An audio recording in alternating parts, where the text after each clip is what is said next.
నమస్కారం. మనం ఇవాళ కాలభైరవ స్వామి సన్నిధిలో ఉన్నాం. కాలభైరవుడికి మరి ఇవాళ విశేషంగా పూజలు కూడా జరుగుతాయి. అభయశనేశ్వర స్వామి ఇక్కడ కొలువై ఉన్నారు. అభయశనేశ్వర స్వామి సన్నిధిలో పూజలు చేసుకున్నారు. హోమం జరుగుతోంది. నిత్యము ఇటువంటి పూజలు జరుగుతూ ఉంటాయి. మహాకాలభైరవుడు మహాన్ ఎందుకన్నానంటే కాలాన్ని పూర్తిగా ఆయన శాసించే తత్వము, కాలాన్ని ఆయన గుప్పిట్లో పెట్టుకునే తత్వము. కాలభైరవుడు ఉద్భవించినప్పటి నుంచి కాలభైరవ తత్వం అది.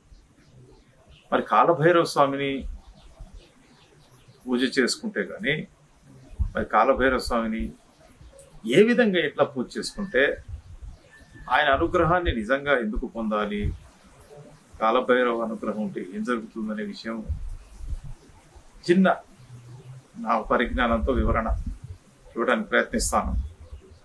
అయితే ఎప్పుడైతే కాలభైరవ స్వామి ఉత్పన్నమయ్యారో ఒకనొక సంఘటన అన్ని పురాణాల్లో రాసి ఉంటుంది, అన్ని ప్రమాణికాల్లో అన్నిటి చెప్తుంది.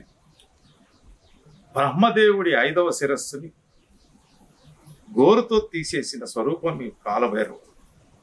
అంటే మనం విన్న చరిత్రలో కానీ పురాణాల్లో కానీ ఇంకే అవతారాల్లో కానీ బ్రహ్మదేవుడి శిరస్సునే తీసేసిన స్వరూపం అంటే సాక్షాత్ కాలభైరవుడు.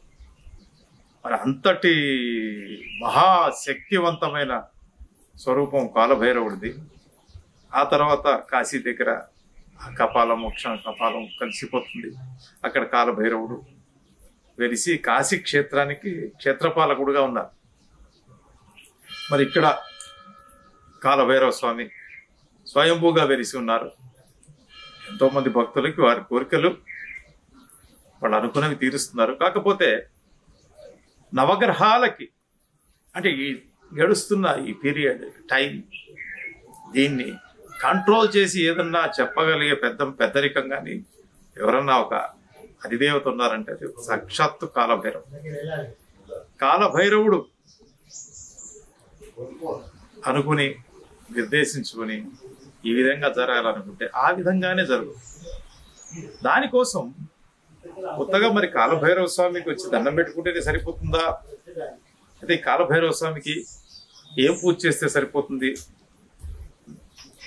అనే మీమాంస అంటే ఒక డౌట్ మనలో క్రియేట్ అవుతుంది. ఈ సందర్భంగా చెప్పేది ఏంటంటే మనం ఏదైనా ఒక పరీక్ష చదవాలన్నా, ఒక కాంపిటేటివ్నెస్ తెచ్చుకోవాలన్నా, లేకపోతే ఒకటి సాధించాలన్నా మనం అంటే ఒక డిసిప్లినరీ లైఫ్లోకి వెళ్ళాలి. ఆ డిసిప్లినరీ లైఫ్లో మనం కొన్ని ప్రొసీజర్లు పెట్టుకుంటాం, కొన్ని పద్ధతులు, కొన్ని ప్రమాణాలు, కొన్ని సమయాలు. దీనినే దీక్ష అని చెప్పుకోవచ్చు. కాలభైరవ దీక్ష అనేది ఆ కాలభైరవ స్వామి కోసం ప్రసన్నం చేసుకోవడం కోసం ఈ దీక్ష అనేది చేస్తే మనకి అతి త్వరగా ఏదైనా మనం తలుచుకున్నా, జనరల్గా మనం వాడే పదం ఏంటంటే కోరుకున్నా. ఆ కోరుకున్న దాంట్లోంచి ఏంటంటే మనం ఏదైతే మనకి కావాలి అనుకుంటామో దానికోసం కాన్సన్ట్రేట్ చేయాలి. కాన్సన్ట్రేట్ చేసి మనం దాని మీద తపన పడి అది మనకు పొందాలి అని చెప్పి ఖచ్చితమైన ఒక నిర్ణయంతో ముందుకు పోయేటప్పుడు ఒక ప్రణాళిక చేసుకోవాలి. ఆ ప్రణాళికబద్ధమైన కార్యక్రమాన్ని ఫిక్స్ చేసుకుని మనము దినచర్య నుంచి పూజ దాకా పూర్తిగా పూజ చేసి దేవుణ్ణి ఇయ్యమంటే ఏ దేవుడు కూడా పూజా ఫలితం కూడా వస్తుంది, అది కాదనలో.